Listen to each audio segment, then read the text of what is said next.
Hello, friends. Greg Koukl here on Stand to Reason. Thank you for joining me. And I have this is an open calls day, or an open mic calls. That's not open calls. Open calls is when you call me, but open mic calls are when I use calls you've sent in. And since I'm not on my regular scheduled time, you can't call me right now. But I will use the open mic calls to chat with you about things people ask. And the way this works is you can dial, either go to our website, str.org, our homepage there, and under podcasts and live broadcasts, there's some prompts there that'll help you record your own question for us. And you can also simply call 857-DIAL-STR, 857-DIAL-STR, which is 857-342-5787. And then you could leave your question there, and sooner or later, I will get to it. I have, 1, 2, 3, almost, 4 pages of calls here, and there's about 5 calls per page. So obviously I'm not going to get to all of these. We'll do a couple of shows like this. But, and I try to do them in order if I can. Some questions that come through I just can't answer because I don't know how to answer it. I can't give you a good answer, so we're just going to have to bypass those. But before I get to the open mic calls proper, I'm going to deal with a letter that was sent to me. I'm looking at the date here. I can't believe it was August 19, 2014.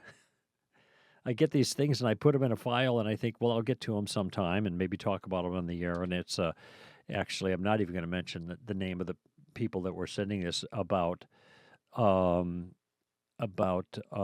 their nephew, and who is having some concerns, or was having concerns about Christianity. I don't know the ultimate end of it, but I sometimes will use letters like this that lay out a number of issues that I think have broader appeal to answer on the air, generally in a timely fashion, not so in this case, but for the benefit of the person writing and also for the benefit of those listening. And here there's actually 9 different concerns that were raised by the young man who's high school age as he is thinking about Christianity and challenging and doubting the legitimacy for the particular reasons that are expressed in the questions that he raises. And these questions are the kind of thing that come up with some frequency in one form or another. So I thought I'd just kind of run down through these. I don't know how much long time will take. Maybe it'll take a half hour. Maybe it'll take 40 minutes. Maybe it'll take the whole hour with them. But each deserves some attention, and I think each is something that many of you would like to hear the answer for. So I'm going to start with that today and pick up with the remainder of the time with my open mic calls. So this young man has questions, and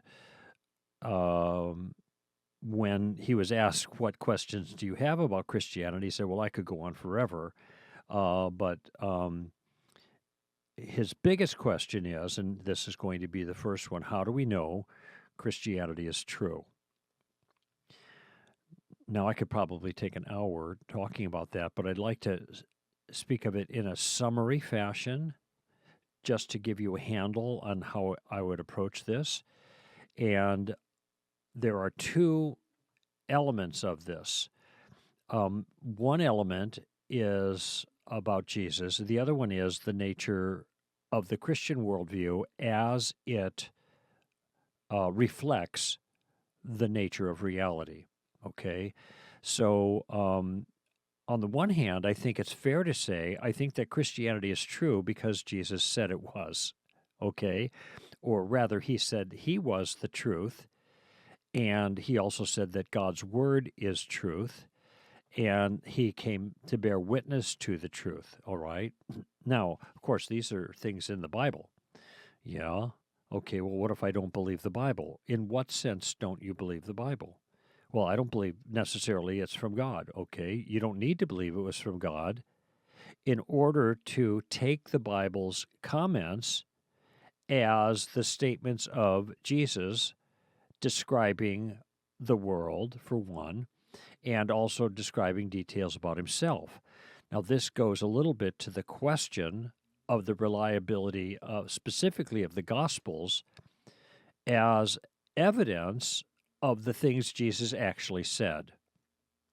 Now, I can't get into a whole lot of detail about that particular thing right now, but I will say this, and I've written about this in the Story of Reality, that there are very powerful reasons to take the gospel seriously as an accurate record of the life of Jesus of Nazareth. Okay? J. Warner Wallace has written a book called Cold Case Christianity, using his detective skills to analyze the Gospels before he became a Christian, when he was an atheist, and it was convinced that you could trust the testimony about Jesus found there, but so have a whole bunch of other people, including critics like Bart Ehrman, who used to be a Christian and now he's a hostile critic of Christianity, yet still believes that the broad details of the life of Jesus are reliable. Now, he takes exception with a number of things, fine, but when the Gospels are assessed by the canons of historical analysis, they come up with very, very high marks as being reliable for a number of reasons that do represent the canons. And, for example, you have multiple sources that are early that corroborate each other. Matthew, Mark, Luke, John, and not just them, but you have 17 other ancient sources that are non-biblical that also corroborate details in the Gospels. You also have embarrassing details that are recorded there, and these aren't the kind of things that people would make up about themselves if they're falsifying a document. So there's a whole bunch of those, and I could go into detail, but I'm just giving you some of the criteria that are used by historians to assess the historical reliability of the documents. So given that they have high standards, and there are a number of historians that will not accept the supernatural aspects of it, okay, that would be fair to ask why when they do accept all the rest. And it strikes me that there is a predisposition to reject supernatural rather than simply assessing the document itself to see if those claims about things that are supernatural are believable on the merits, regardless of one's contrary philosophy. And this is the argument, frankly, for the resurrection, because you have certain things that virtually everybody agrees to that that are historical events that are not supernatural. Jesus' death on a cross and buried in a tomb, the empty tomb, the claims of disciples about having seen what they thought was Jesus, and the transformation of someone like Saul of Tarsus, who is a radical critic of Christianity, even participating in the execution of Christians. Okay?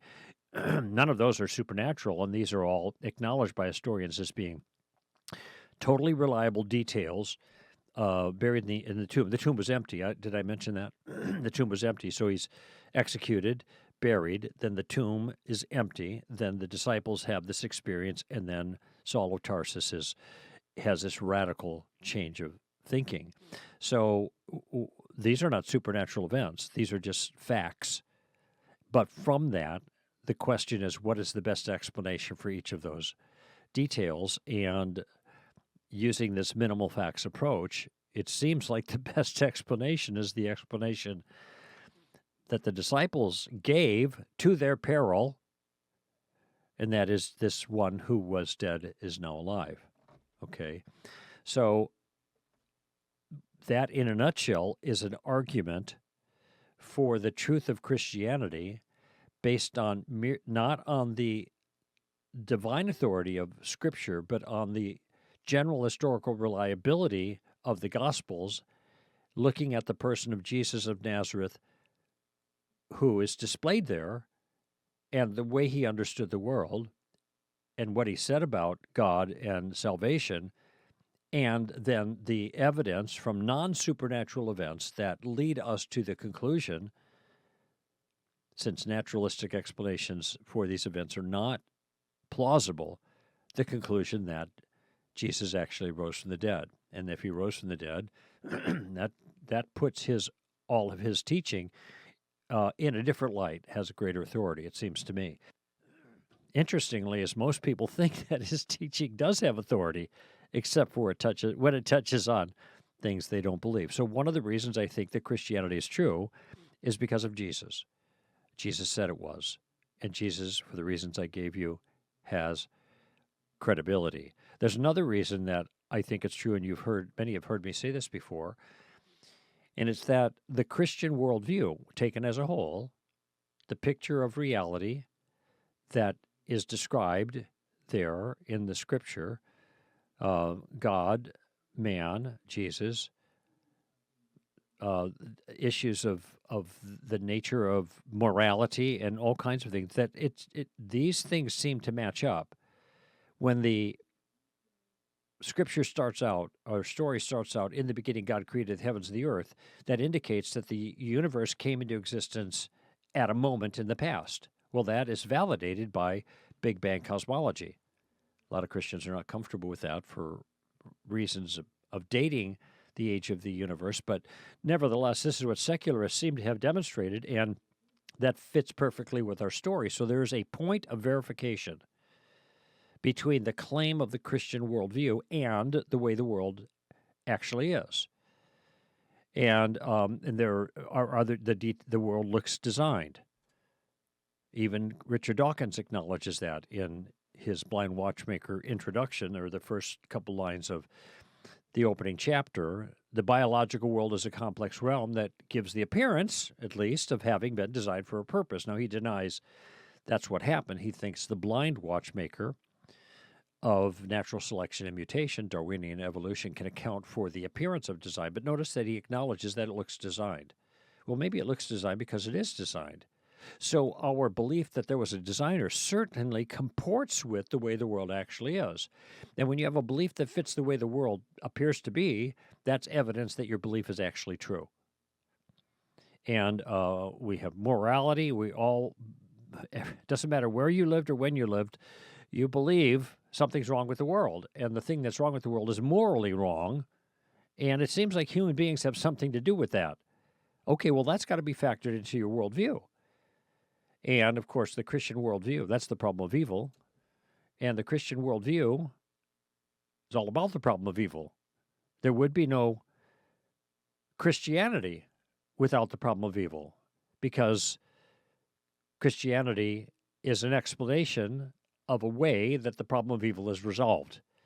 And especially given that evil people are responsible for the problem of evil, then God is dealing with the evil people first before he deals with the impact of evil people on the world.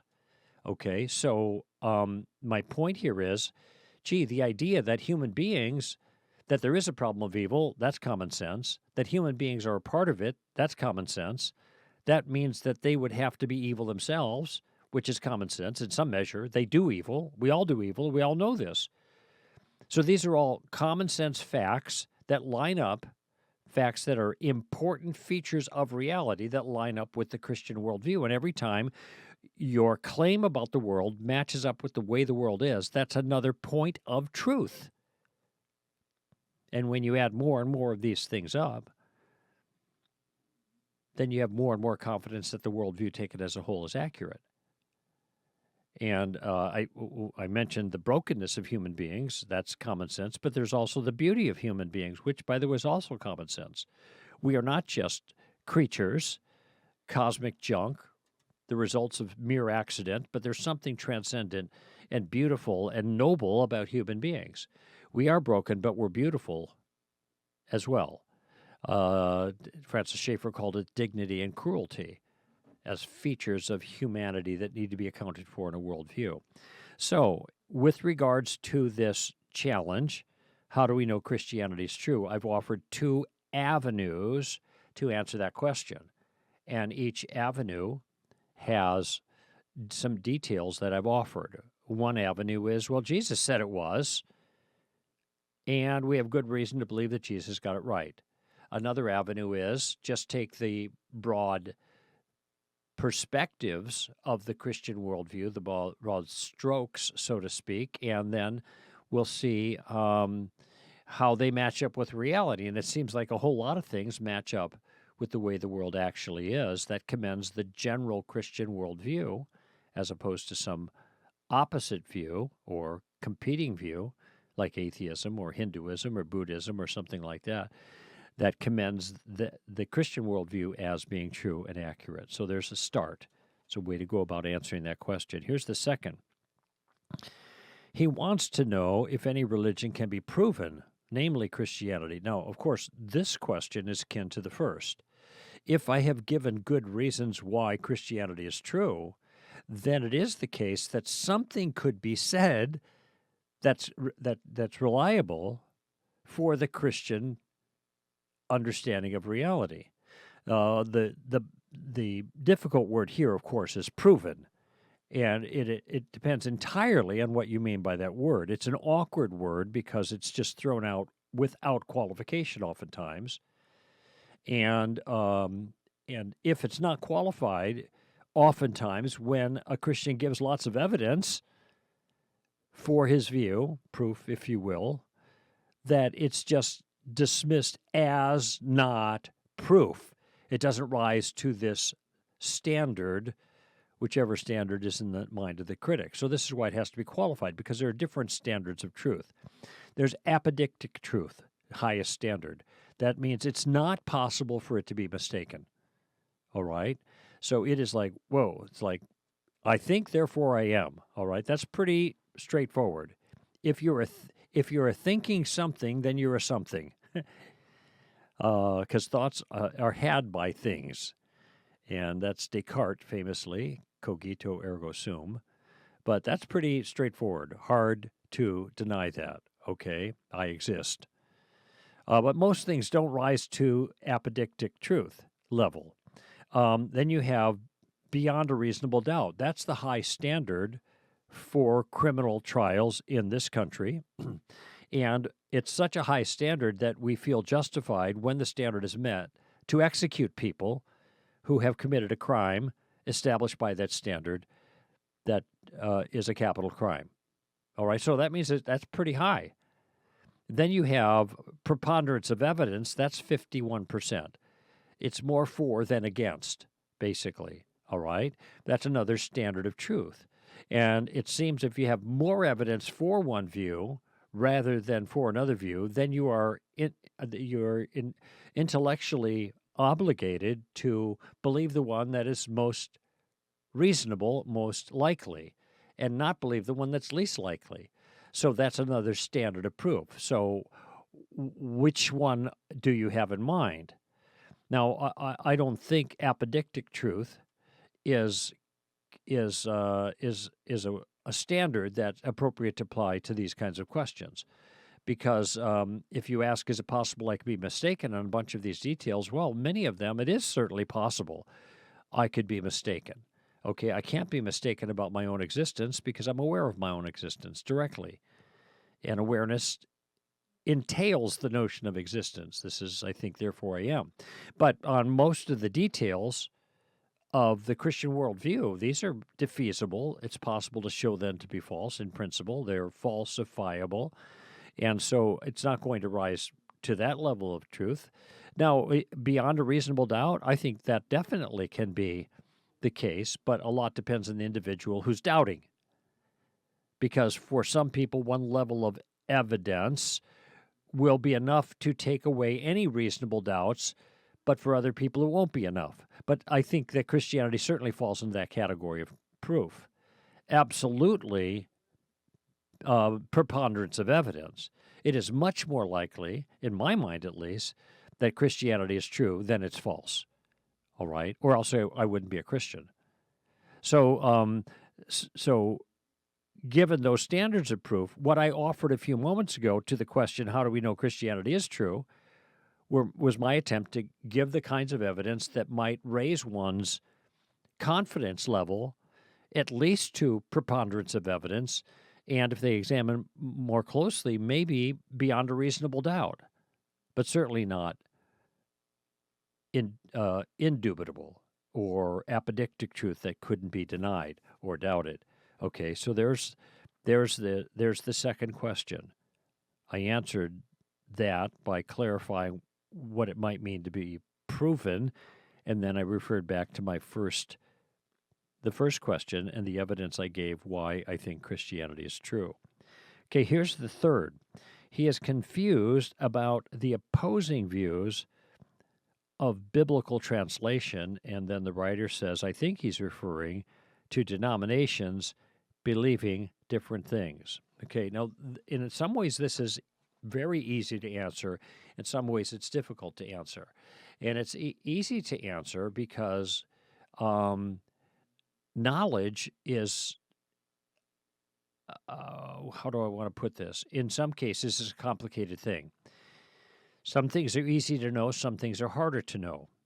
And the more complicated and especially weighty the issue is, the more you're going to have differences of opinion. But this isn't true just in religion. I remember in my radio debate in Amy Hall, she was there with me, giving me moral support that day when I had a 3-hour radio debate with Michael Shermer, the American atheist, and he's the publisher of Skeptic Magazine, etc.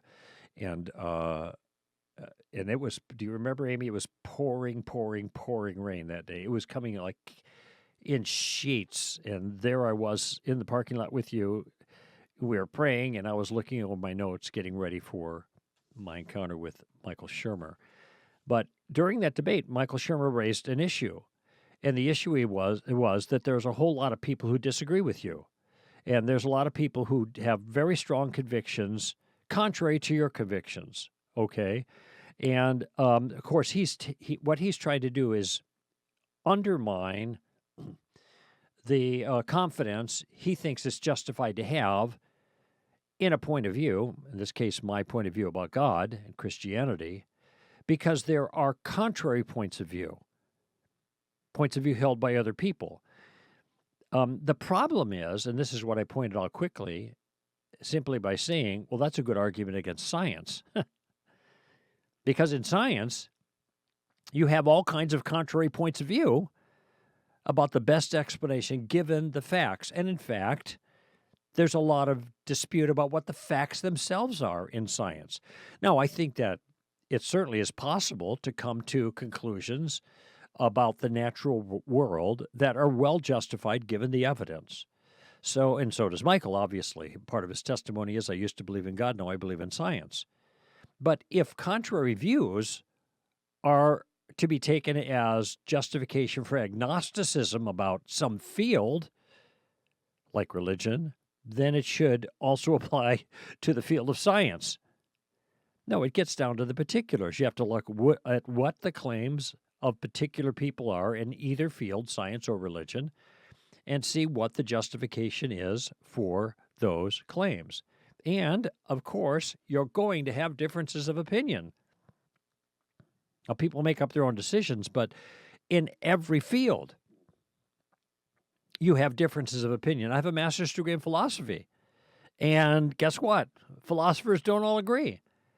And they tend to be, I think, the more careful thinkers and have the tools to do thinking better, yet there's a massive amount of disagreement.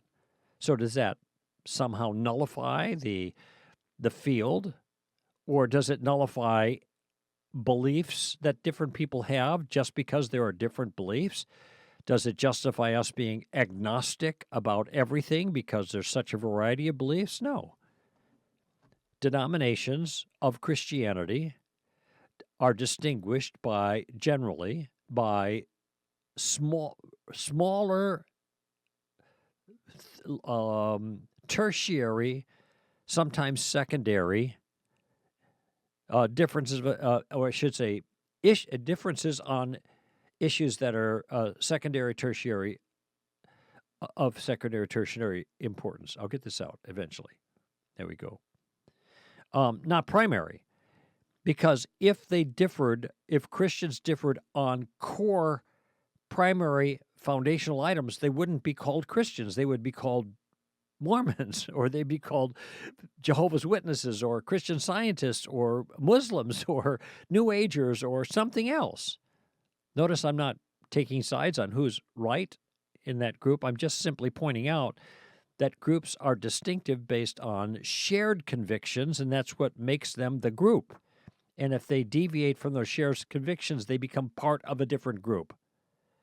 Christians hold a certain set of things, at least tacitly, as true.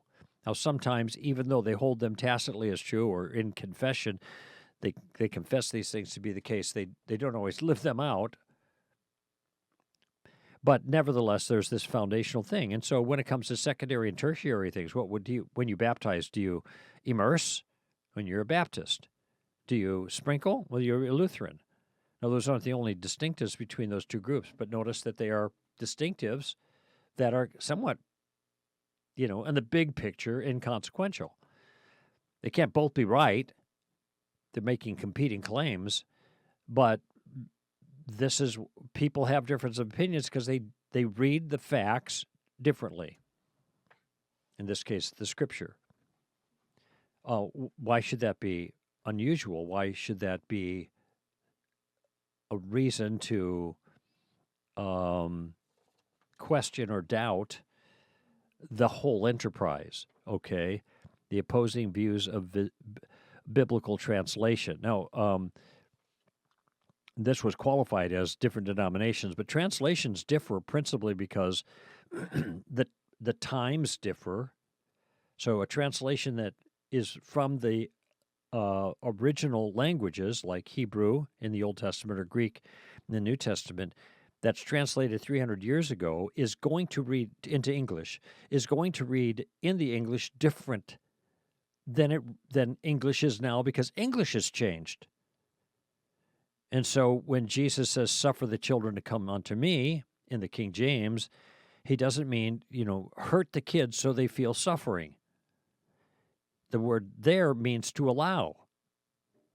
So in a more modern translation, to avoid confusion, we use the word now that captures the meaning of the Greek word. So we don't say suffer, we say allow.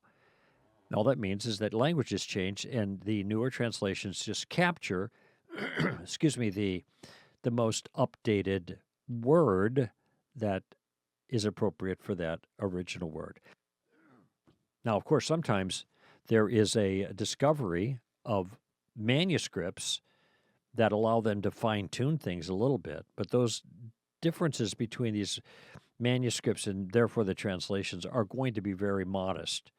That is, without any real theological effect or substance, given the big picture.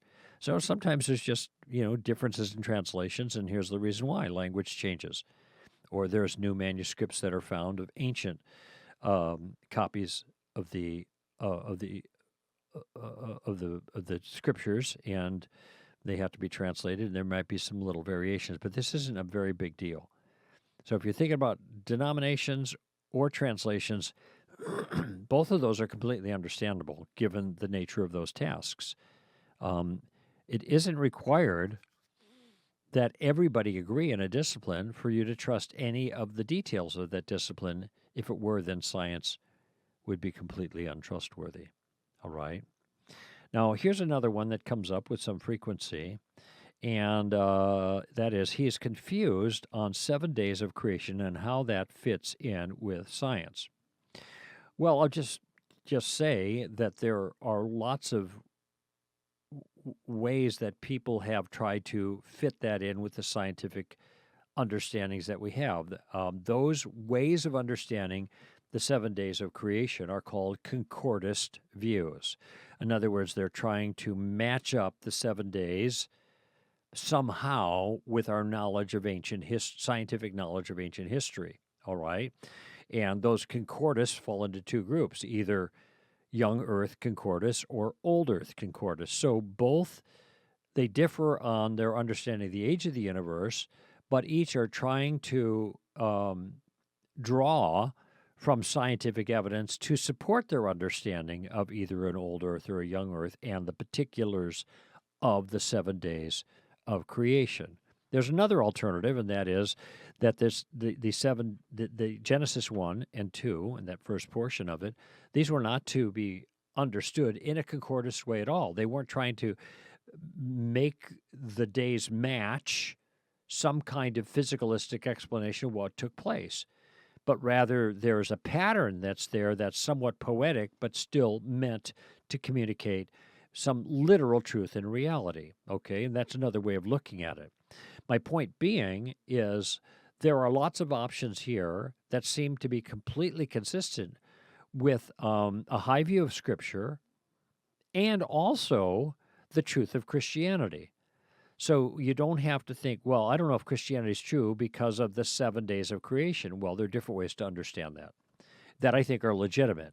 All right. Now, I happen to be an old earth person myself. That is, I think and I'm not sure about the concordance. Like Hugh Ross does an old earth concordism. And here's the different things that are happening. Very convincing, by the way, his view, reasons to believe. Yet I think there's some other things that may be going on, maybe multiple things that are going on. There's clearly the account gives the responsibility for the existence of the world to God, and that the particulars in the world he created are not other gods. Like the sun and the moon, they don't have names. They have functions. They're just things. This is part of what was meant to be communicated there. So regardless of what way you approach the creation days, it's still clear God made everything, and the universe is not divine the way many pagans think, but God is the one in charge of it. So there are lots of options that should be that it would be helpful if you were open to. The reason I'm stuttering here is because my suspicion is that sometimes when people think about becoming Christians, they feel that they're stuck with young Earth creationism, which to them is completely untenable, and therefore they can't buy the whole package because this part, which seems essential in some people's minds, is unbelievable. So the rest of the package is unbelievable. And I'm just making the point that it ain't necessarily so. Actually, I don't think it is so at all, young Earth creationism. And I'm a committed follower of Jesus of Nazareth. So there's some thoughts on 7 day of creation. Let's see. The next thing is, this concern about blind faith.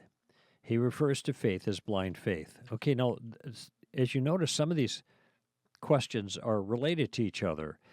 If the question is, how do we know Christianity is true, and can any religion, including Christianity, be proven at some level of proof, that's an appeal for reasons or evidence for the claims. Now, if there is an appeal for evidence that is met with evidence, whether it's adequate or not is another question. But if it's met with evidence, and this is what Christians who know something about these things, like apologists and others who are students of apologists, they can offer, then their faith isn't blind because they have reasons. It's not a leap of faith, but it's a step of trust based on certain reasons or evidence, based on a certain rationale. The Bible does not teach a leap of faith. This is this is both a libel that is spoken by atheists about faith, and I say libel because it's a lie. It's a mischaracterization of what Christianity teaches and has ever taught, even though there are some Christians who are confused. Many Christians think that faith is a leap, and that's what the language, well, you just got to take it on faith. You just got to take a leap of faith. But why? That's the fair question to ask. And if the why can be answered, then it's not a leap of faith. Okay, it's not blind faith. It is intelligent trust. You take a step of intelligent trust because there are good reasons to trust the claims that are made about the thing you're trusting in. All right? Not blind faith. Now, I say libel by atheists because atheists ought to know better. Because a lot of these atheists, especially the ones I'm thinking of, are lettered atheists. That means they've been around the block a few times, they have degrees, they know the difference, but they still make the claim. Peter Boghossian's a good example. He says, late of Portland State University, and he says, if you have evidence, then it's not faith. Well, if you want to define faith that way for your own purposes, fine, but we're not talking about your purposes, Peter, Dr. Boghossian. We're talking about what Christians believe and what Christians teach and what Christianity holds. Now, it may be that some Christians do take a leap of faith. There's a lot of them who I think mischaracterize the Bible in that regard. That's what it's all about. We walk by faith and not by sight. I just saw this recently. When Paul says, and he says it a couple times, we walk by faith and not by sight, he means that we're not walking by sight. We don't see it empirically with our eyeballs. He's not saying we have no reason to believe it. Paul, of all people, when he went to the Areopagus and Acts 17 or thereabouts, and he finishes his famous sermon regarding the unknown God with the line, having supplied proof regarding Jesus by raising him from the dead. That's evidence. That's not blind faith. Now, they scoffed at that. Most of them did, because they didn't believe in resurrections. That seemed like idiotic to them. But it was not blind faith that was being appealed to. There were reasons that were given, and the New Testament is chock full of statements like that. So is the Old Testament, for that matter. Many convincing proofs, says in Acts chapter 1. He appeared to his apostles with many convincing proofs. Paul, it says there in Acts 17, he was meeting with others, as was his custom, reasoning with them. Now, it says from the Scriptures, because in this case he was reasoning with Jews from the Old Testament Scriptures. But notice that reason is involved. There is no appeal to blind faith. Think of the reason that John wrote the Gospel of John. It's in John chapter 20. And the reason he wrote John the Gospel is to give evidence for belief. What John says is many other signs and wonders, that's miracles, Jesus performed that have not been included in this volume, in this writing, this book. In other words, I didn't tell you everything that Jesus did, all right? In fact, later in the chapter, he says, if I would have recorded everything that Jesus did, it would fill all the books of the world. So he's saying, with exaggerating for the sake of effect. Wow, but you know what? I have included 7 miracles in this book, the Gospel of John. These have been included, he says, in order that you might believe. Many other signs and wonders Jesus performed that are not included in this book, but these have been included in order that you might believe. Here is the evidence, so you'll have faith. Believe what? That Jesus is the Messiah, the Son of God. That's 2 different things. The rescuer, who is God come down. And in believing, have life in his name. What kind of life? Eternal life. So there's John. I wrote the whole Gospel of John. He's saying to give evidence to believe, not to make a blind leap of faith. And incidentally, this verse comes right after the incident with doubting Thomas, which helps explain, at least in part, what that passage does not teach. Because Jesus said, blessed are those who have not seen and believe. And many people read that, blessed are those who have no reasons, who have no evidence. They just have blind faith. But that's not what Jesus said. He said, who haven't seen. Now, the apostles told Thomas they had seen Jesus. That's eyewitness testimony to Thomas, who had also seen Jesus in his earthly ministry heal the sick, give sight to the blind, cast out demons, and raise the dead. He'd seen all of that firsthand. And now when Jesus is executed and his friends all say Jesus rose from the dead and we've seen him, he wouldn't believe them. He wouldn't believe the adequate testimony he had before him. He said, I have to see with my own eyeballs, stick my finger in the wounds. And so Jesus shows up and said, okay, here you go. Here are the wounds. And then chastises Thomas, essentially saying, that's a bit much, Thomas. You demanded to see with the eyes. What your brothers, the other disciples, gave you was adequate testimony, and you had enough information. You shouldn't have made that kind of excessive demand.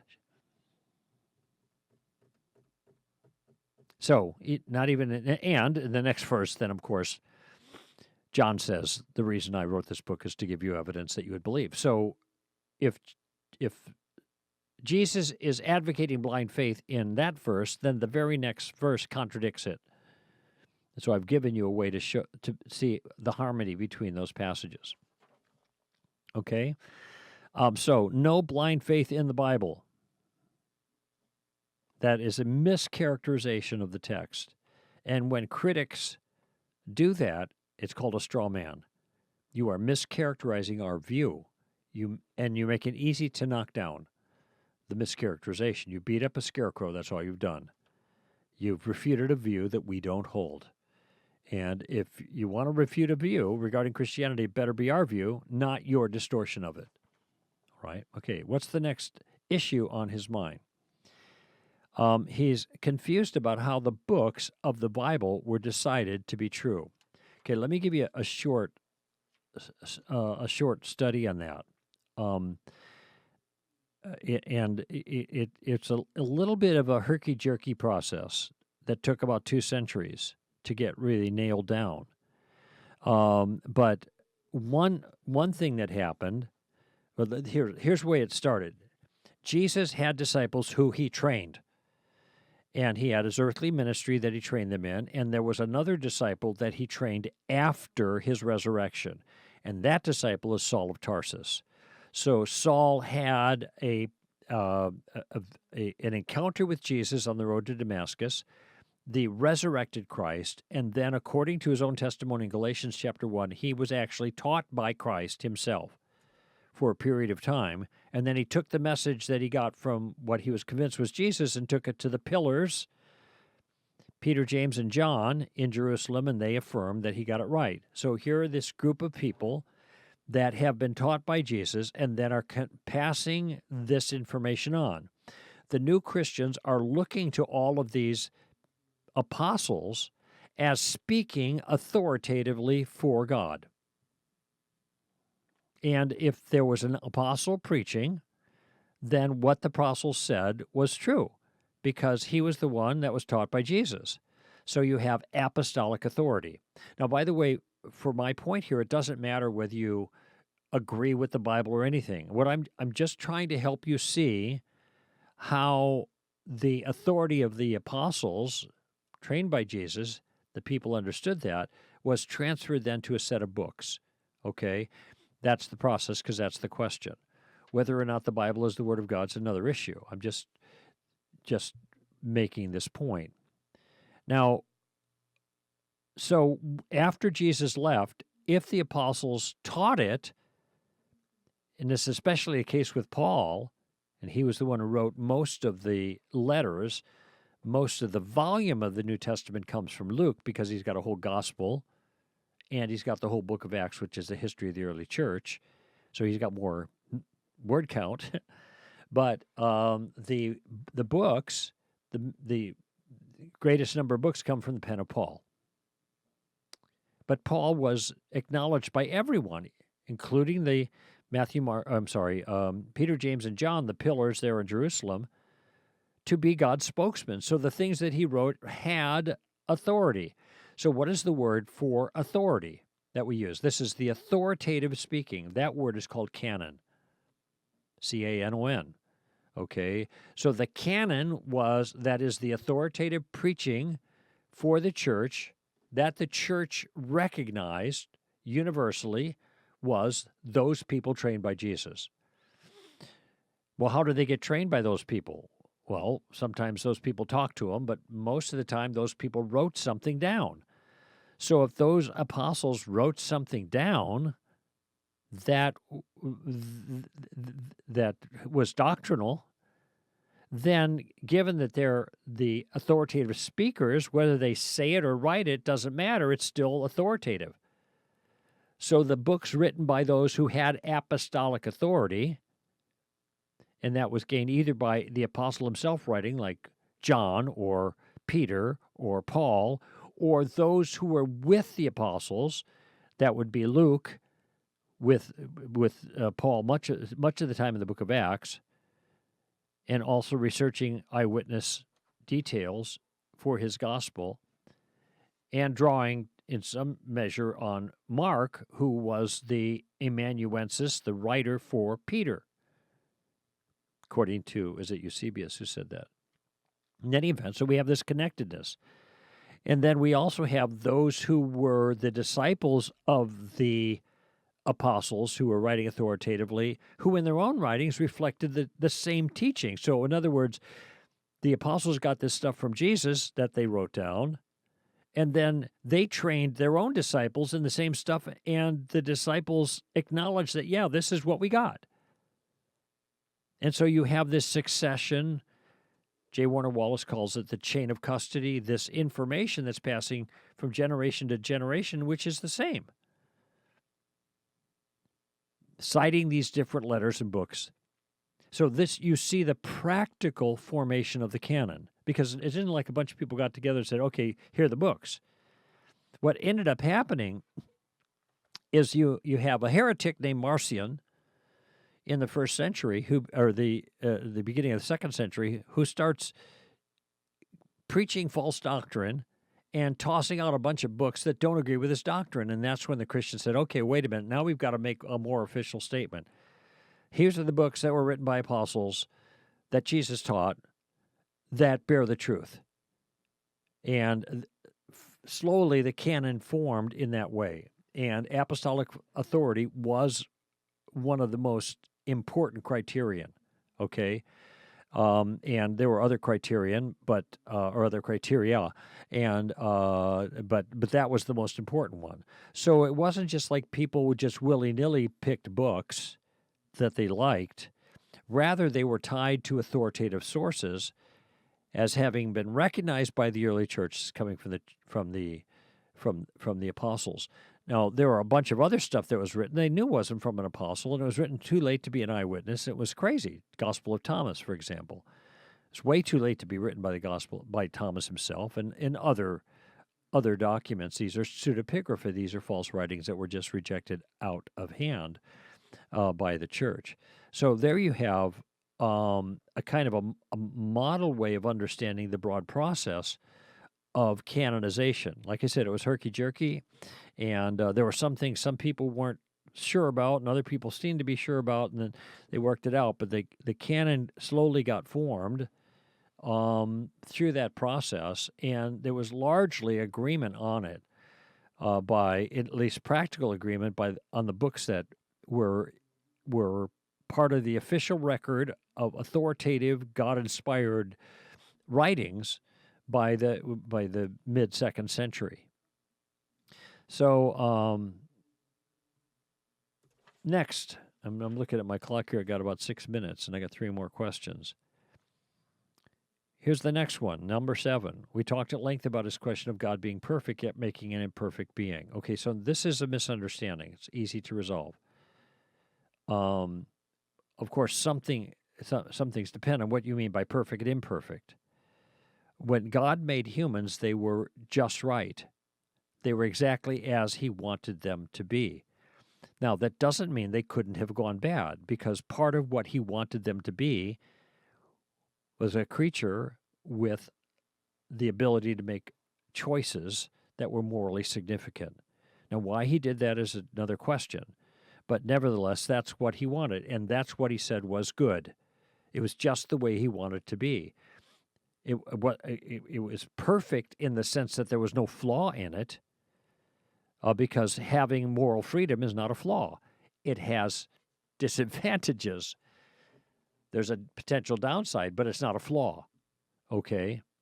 There was a reason why he did it that way. And so it isn't a liability on God's character because he made creatures who were capable of disobeying. Okay? So he didn't make an imperfect being in humans. They were just the way they're supposed to be. But they were not. They were innocent, morally innocent, but they were not immutably innocent. All right?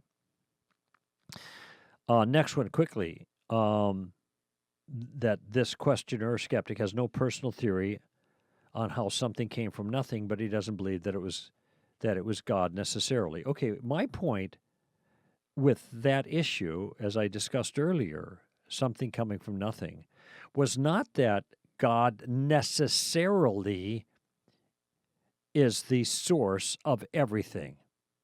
Now, for my own money, so to speak, I think the smart money is on that fact.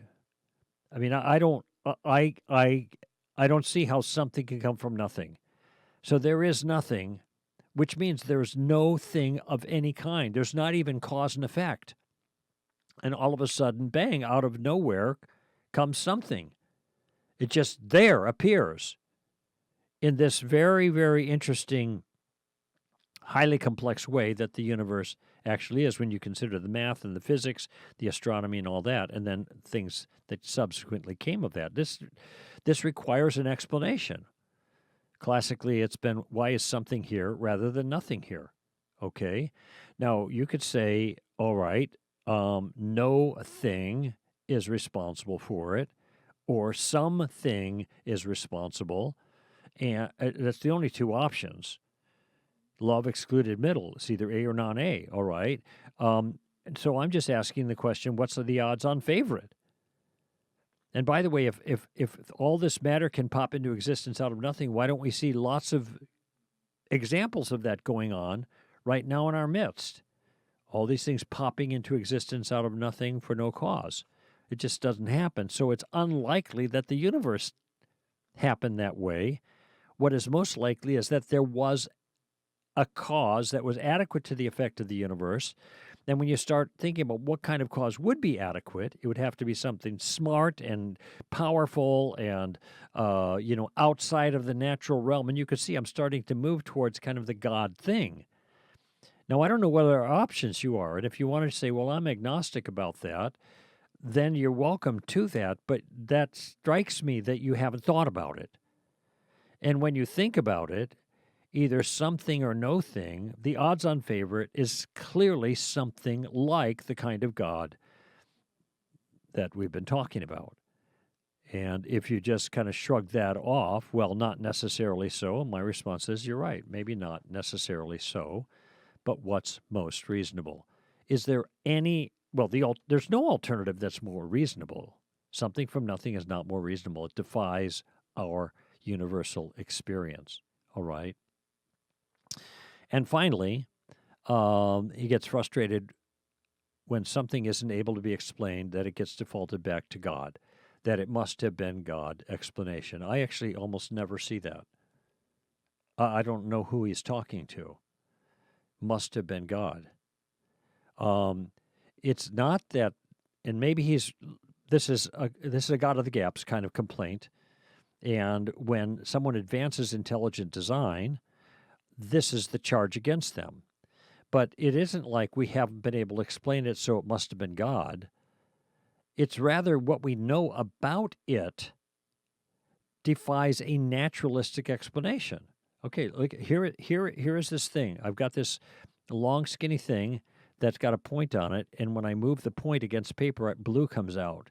And it's got a 207 number on the side of it.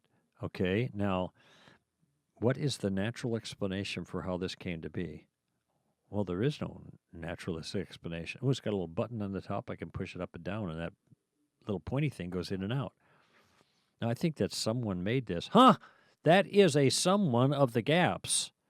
You just don't know how it happened accidentally, so you're just making saying someone did it. No, it bears all the evidence of design.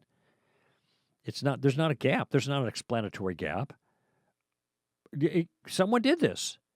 This took know-how to make, and only persons have know-how. Okay? And they know how to do it. And I am concluding from the evidence itself that this pen was made by someone. I am not defaulting to my ignorance in sticking someone in the gap. And the same thing is true with regards to God. We have the DNA double helix, right? We got 4 base pairs that spell out everything that happens, not just in the human body, but in every organism that's alive on the earth. All right? It's code. We know where code comes from. It comes from intelligent beings. It doesn't happen by itself. Code doesn't just pop into existence and then build things. This is a blueprint from which things, living things, biological things that are massively complex are built. Okay. Gee, what could explain that? What naturalistic process? I don't know, so I'm just going to stick God in there and say God did it. Why are you saying God did it? Because it looks like someone did it. Code comes from intelligence. Design comes from intelligence. Teleology comes from intelligence. Those are intentions of intelligence. It's not a God of the gaps. Well, there's a bevy of questions, hopefully adequately spoken to, if not completely. 9. I'm only 9 years late with this, too. Hope that is helpful to stimulate your thinking about the truth and legitimacy of the Christian worldview, Christian view of reality. I'm Greg Koukl for Stand to Reason. Give them heaven, friends. Bye-bye.